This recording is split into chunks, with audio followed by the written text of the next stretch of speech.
Je suis vraiment heureux d'être là. Je vous remercie de m'accorder votre temps.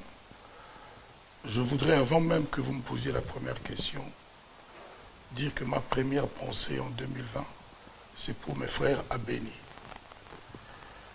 Je voulais dire à ces personnes de dédire ce pacte parce que ça ne peut pas continuer. Béni, c'est notre pays. Je pense pouvoir le dire au nom de tous les Congolais. Nous n'acceptons plus cet accord mystique, désastreux, qui fait que cet accord passé par, moi je ne sais pas exactement qui, je n'aime pas répéter ce que j'entends, je préfère répéter ce que j'ai vérifié, ce que j'ai vu. Mais ceux-là, au sommet de l'autorité de notre pays, au sommet de notre pays, qui ont passé cet accord, qu'ils dénoncent cet accord parce que notre pays doit être un, réuni. Que mes frères à Béni soient forts, nous ne les oublions pas.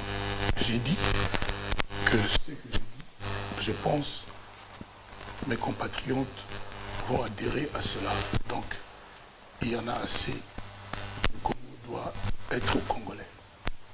C'est un message fort de Koffi Olomidé adressé aux Béninois, au peuple de Béni. Merci Koffi Olomidé d'avoir une pensée pieuse aux Congolais de Béni. Je suis pas seul, je suis avec Sandrine Sama et Théophile Munganga. C'est avec eux que nous allons faire cette interview. Permettez-moi de vous poser la première question, Koffi Olomidé. Puisque vous avez parlé de Béni et du fameux accord s'il y en a, il y a juste une question qui me passe à la tête. 2019, vous avez eu une audience avec le président de la République, Félix-Antoine Tshisekedi. Et rien n'a filtré de votre audience. Est-ce que vous avez eu le temps de lui dire ce que vous nous dites aujourd'hui, maintenant, là? Et qu'est-ce que vous avez dit lors de votre audience avec Félix Tshisekedi, le président du Congo? Moi, j'ai le respect des institutions.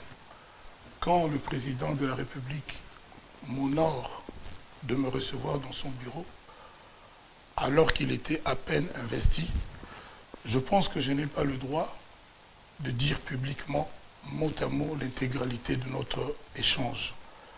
Pardonnez-moi de ne pas vous redire ici ce que je lui ai dit, mais je me suis comporté en Congolais digne. Je l'ai salué, je l'ai félicité, et puis j'ai posé des questions, j'ai dit de dire publiquement. Aujourd'hui, si on vient, parce que le message... En Afrique, ce n'est pas nous, ce sont ces gens-là, ces pseudo-autorités qui sont au sommet de l'État. Beaucoup de gens savent beaucoup plus que moi. Les Eric, Moulalou, ceux qui sont ici, j'oublie des noms. Eux, ils savent plus que moi, mais c'est à eux de régler cette affaire. Nous ne sommes pas, nous, peuple congolais, nous ne sommes pas les ennemis des Ougandais. Nous, on les insulte pas, eux ne nous insultent pas.